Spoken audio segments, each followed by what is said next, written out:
সালাত পড়তে হলে কাপড় পবিত্র হতে হয়। কোরআন কারীম পারা নম্বর 8 পৃষ্ঠা নম্বর 13 লাইন নম্বর 1 থেকে 3, পারা নম্বর 8 পৃষ্ঠা নম্বর 12 লাইন নম্বর 5 থেকে 6 সূরাতুল আরাফ। পবিত্র কাপড় পরতে হবে, সুন্দর কাপড় পরে সালাত পড়তে হবে।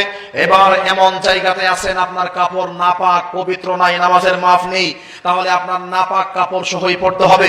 হুজুর আমার পবিত্র কাপড় তো নাই, নাপাক কাপড় নাই, তাহলে কি করব? আপনাকে উলঙ্গ হয়ে হলেও সালাত পড়তে হবে। কেমনে? আমার প্রিয় ভাইরা খেয়াল করেন, এবার যে তথ্যটা আমি আপনাদেরকে বলতে চাচ্ছি সেটা হলো সালাত এত গুরুত্বপূর্ণ ইবাদত, সালাতের কোনো বিকল্প হয় না। আজকের প্রধান অতিথি, আমি আসতে পারলাম না, আমার অ্যাবসেন্সে এই মুরব্বীকে পাঠিয়ে দিলাম, চলবে। সভাপতি অসুস্থ, আসতে পারলাম না, সরি, আমার ছেলেকে পাঠিয়ে দিলাম, চলবে। এরকম পৃথিবীতে অনেক জায়গায় স্থানান্তরিত হয়, স্থান এক জায়গায় একজনের জায়গায় আরেকজন হয়। আর ইসলামী শরীয়তের মধ্যে অনেক ইবাদত আছে একটার জায়গায় আরেকটার বিকল্প হয়, কিন্তু সালাতের বিকল্প হয় না। যেমন হজ ফরজ হয়েছে, আপনার টাকা আছে, শরীরে শক্তি নাই, মানুষকে টাকা দিবেন, বদলি হজ করবে, আপনার পক্ষ থেকে হজ আদায় হয়ে যাবে, কোনো পাপ হবে না। এবার আমার প্রিয় ভাইরা, যাকাত ফরজ হয়েছে, হিসাব করতে পারেন না, কিন্তু আপনার পিএস আছে, আপনার হিসাব রক্ষক আছে, সে যদি আপনার পক্ষ থেকে হিসাব করে জাকাত দেয়, জাকাত দিবে, জাকাত হয়ে যাবে, আপনাকে টেনশন করতে হবে না। শুধু কি তাই, রমজান মাসের রোজা ফরজ হয়েছে, 80 বছর বয়স আপনার আব্বার বয়স, আপনার আব্বার বয়স 80 বছর, সিয়াম রাখতে পারে না, এই ক্ষেত্রে আপনার আবার সিয়াম রাখা লাগবে না। সাউন্ডটা ক্লিয়ার না মনে হয়? ক্লিয়ার হলে কথা বলে আরাম পাওয়া যায়। আমার প্রিয় ভাইয়েরা একটু ভালো করে খেয়াল করেন, 80 বছর বয়স আপনার বাবার, সিয়াম ফরজ হয়েছে, সিয়াম রাখতে পারবে না, এই রমজান মাসে রোজা রাখতে পারবে না, টেনশন নাই, চিন্তা নাই। আপনার আব্বার পক্ষ থেকে একজন মিসকিনকে খাবার দিবেন, ইফতার দিবেন, সাহারি দিবেন, আপনার আব্বার পক্ষ থেকে খাবে, সিয়াম রাখবে, এই ক্ষেত্রে আপনার বাবা পাপ থেকে মুক্ত হয়ে যাবে, সিয়াম রাখতে হবে না। খুব বেশি অসুস্থ, আপনার মা অসুস্থ বা অন্য কেউ অসুস্থ, অনেক বেশি অসুস্থ হয়ে আছে, এই ক্ষেত্রে সিয়াম রাখতে পারবে না, তাহলে এই মাসে সিয়াম রাখতে হবে না, রমজান মাস যাবে, যখন সুস্থ হবে তখন সিয়াম রাখবে, এই ক্ষেত্রেও ছাড় আছে। অথবা খুব বেশি অসুস্থ এবং এত অসুস্থ বেঁচে থাকার সম্ভাবনা নাই, মরে যেতে পারে, এই অবস্থায় তার পক্ষ থেকে মিসকিনকে খাবার দিবেন, চাউল দিবেন, ভাত দিবেন, তরকারি দিবেন, সে খাবে, সিয়াম রাখবে, বাবার পক্ষ থেকে সিয়াম আদায় হয়ে যাবে, বাড়াবাড়ি নাই। আমার ভাই, এরকম অসংখ্য ইবাদত আছে যেই ইবাদতের একটা স্থানান্তর, একটা জায়গা আরেকটা জায়গা একটা স্থান পায়, কিন্তু সালাত এক ব্যতিক্রম ধর্মী ইবাদত, যার কোনো তুলনা হয় না, যার কোনো অল্টারনেটিভ হয় না, যার কোনো বিকল্প হয় না। সালাত পড়তেই হবে, সালাত পড়তেই হয়, এর কোনো ক্ষমা নাই, মাফ নাই। কেমনে? এক বাক্যে 10 মিনিট তাকায় থাকেন তাহলে বুঝবেন। এই যে কোরআন কারীম পারা নম্বর 6 নম্বর পারা 7 নম্বর পৃষ্ঠা 1 থেকে 9 নম্বর লাইন, সূরাতুল মাইদার 5 নম্বর আয়াত। আল্লাহ বলছে, পৃথিবীর মানুষ, পানি দিয়ে পবিত্রতা অর্জন করে ওযু করে সালাত আদায় করো। এবার এমন জায়গাতে গেছেন, পানি নাই, ওযুর পানি নাই, নামাজ মাফ। জিনা, ওযুর পানি নাই, তাতেও নামাজ মাফ হবে না। এবার কোরআন কারীম পারা নম্বর 5 পৃষ্ঠা নম্বর 4 লাইন নম্বর 9, সূরাতুন নিসা 4 নম্বর সূরা, ফাতায়াম্মামু সাঈদান তাইয়্যিবা, যদি পানি না থাকে তাহলে পবিত্র মাটি দিয়ে তায়াম্মুম করে সালাত পড়ো। এবার এমন জায়গাতে আছেন, পানিও নাই, মাটিও নাই, কেমনে? আপনার ছেলে এবং আপনার ছেলের বউ, আপনার বৌমা, আপনার ছেলে এবং বৌমা আমেরিকাতে থাকে, মুরব্বী মানুষ আমেরিকাতে বেড়াইতে যাবেন, ঢাকার শাহজালাল বিমানবন্দর থেকে আমেরিকান একটা এয়ারলাইন্সে উঠেছেন, ঢাকা থেকে আমেরিকা যাইতে সময় লাগে প্রায় 20 ঘন্টা, 18 থেকে 20 ঘন্টা। আপনার বিমান ঢাকার শাহজালাল বিমানবন্দর থেকে উড়েছে 18 ঘন্টা, 16 ঘন্টা বিমান উঠতে উঠতে এবার আপনার বিমানটা জার্মানি বা ইতালির আকাশে আছে, আরো 2 ঘন্টা পরে বিমানটা আমেরিকাতে নামবে।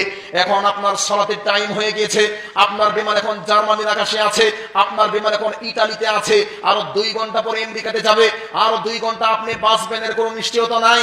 2 ঘন্টা পরে আপনার বিমানটা আমেরিকার মাটিতে সুস্থভাবে ল্যান্ড করবে, এর কোনো নিশ্চয়তা নাই।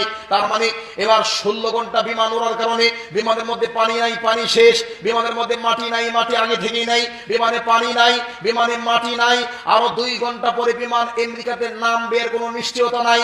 আপনি আরো 2 ঘন্টা বাঁচবেন, এর কোনো নিশ্চয়তা নাই। তার মানে ইতালির আকাশে পানি নাই, মাটি নাই, কিচ্ছু নাই, বিমানে যেভাবে আছেন সেভাবে, ওযু লাগবে না, তায়াম্মুম লাগবে না, ও ভাবেই আপনাকে সালাত পড়তে হবে, পড়তেই হবে। শুধু কি তাই?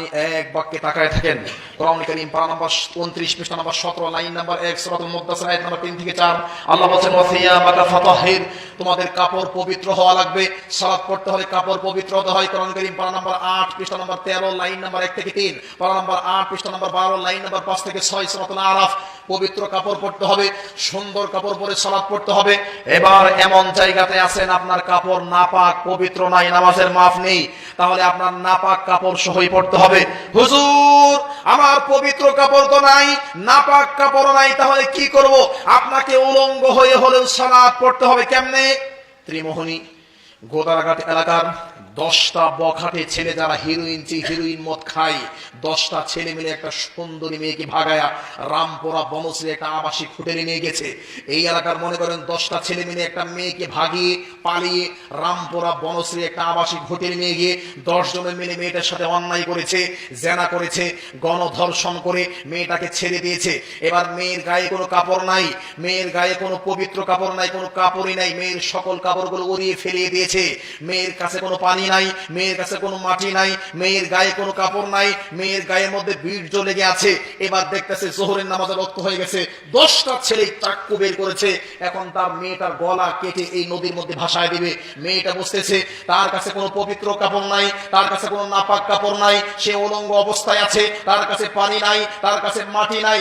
এখন এই মুহূর্তে তার গলাটা কেটে দেওয়া হবে। মেয়েটা বুঝতেছে পৃথিবীতে আর বাঁচতে পারবে না, কিন্তু সালাতে রক্ত হয়ে গেছে, পানিও লাগবে না, মাটিও লাগবে না, পবিত্র কাপড় লাগবে না, নাপাক কাপড় লাগবে না, যেভাবে আছে সেভাবেই উলঙ্গ অবস্থায় আল্লাহু আকবার বলে সালাতে দাঁড়ায় যাবে।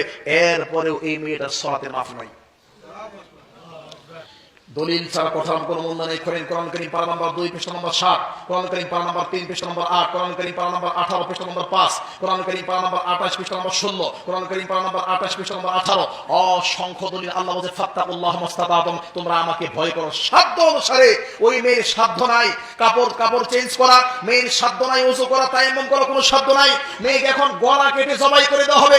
ওই মুহূর্তে আল্লাহু আকবার বলে সালাতে দাঁড়িয়ে যেতে হবে, সালাত পড়তেই হবে। এই অবস্থাতেও সালাতের কোনো ক্ষমা নেই। আল্লাহু আকবার, সুবহানাল্লাহ। আমার প্রিয় ভাইরা, কোরআন কারীম 2 নম্বর পারা 1 নম্বর পৃষ্ঠা আল্লাহ বলেন ফাওয়াল্লি ওয়াজহাকা শাতরাল মাসজিদিল হারাম।